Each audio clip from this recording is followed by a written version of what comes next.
For joining us. I'm Rena Sargentopoulos alongside Jennifer Hoff. Tonight's elements continue to develop in the deadly ICE shooting of a Minnesota woman. And now we have the video taken by the ICE officer who fired his weapon. And it all comes as state officials are now calling on the community to help them gather evidence. Our Lou Raguse is here to walk us through really both of those stories tonight. Lou? Jennifer and Rena, this development, the video, it reveals the ICE officer, Jonathan Ross, was filming with his cell phone from the moment he got out of his vehicle until the deadly shooting. Renee Good spoke to him, and her wife Becca did as well, as she filmed him from outside the vehicle. A 47-second video recorded by ICE officer Jonathan Ross captures his interaction with Renee Good behind the wheel. That's fine, dude. I'm not mad at you. Show your face. And her wife Becca, who's filming him. It'll be the same plate when you come talk to us later. In the seconds before the shooting. You want to come at us? I say go get yourself some lunch, big boy. Go ahead. Officer Ross was still holding the phone when he fired the shots. We showed the video to two use of force experts, Ed Obayashi, who previously felt video showed a justified use of force, and Dr. Roy Taylor, who previously called it an improper use of force. Here's how the new footage impacts their opinions. It doesn't really add or change anything.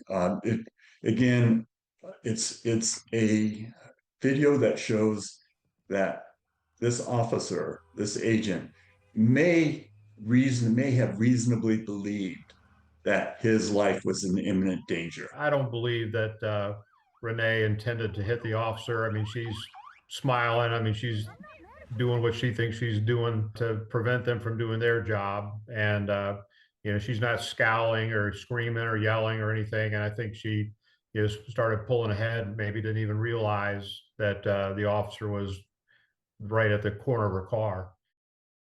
So the video for each use of force expert, it didn't move the needle too far from what they had already gathered from watching the other videos. Now, as these new videos continue to emerge, this morning, Hennepin County Attorney Mary Moriarty and Minnesota Attorney General Keith Ellison held a press conference to announce an evidence collection effort aside from the formal FBI investigation.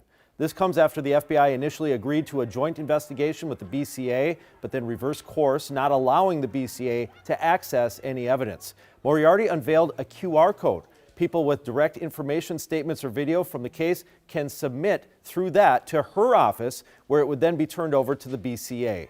But she acknowledges the FBI maintains control of physical pieces of evidence, such as Renee Good's car, and right now is not willing to give state investigators access. In a normal investigation, the BCA would take the car, do their own forensic analysis, fingerprints, DNA, that kind of stuff, all of that kind of stuff. But they have not done that in this case, which would have been fine and would still be fine if the BCA could have access to the results. Now, I specifically asked Moriarty if it's possible to make a charging decision without such important pieces of physical evidence, and she said it's too early to tell. The BCA, in a statement, was careful to not call this a second investigation. They say they are offering, quote, limited assistance by cataloging this evidence that Moriarty's office collects, and they say that they will send it on to the FBI as well. So it sounds like, to be clear, folks are doubling down essentially on their original opinions on what played out in that video. This new video isn't changing a lot in their minds. That's correct. And not just the two gentlemen that we showed in the package, but other experts who have directly prosecuted or defended use of force cases that are sources of mine. I've reached out to pretty much many of them, and they also say it doesn't really move the needle the way that they sought. This really has been like a Rorschach test for people who see what they want to see, for starters. The same kind of goes for some of these experts and attorneys. Okay, Lou, thank you so much.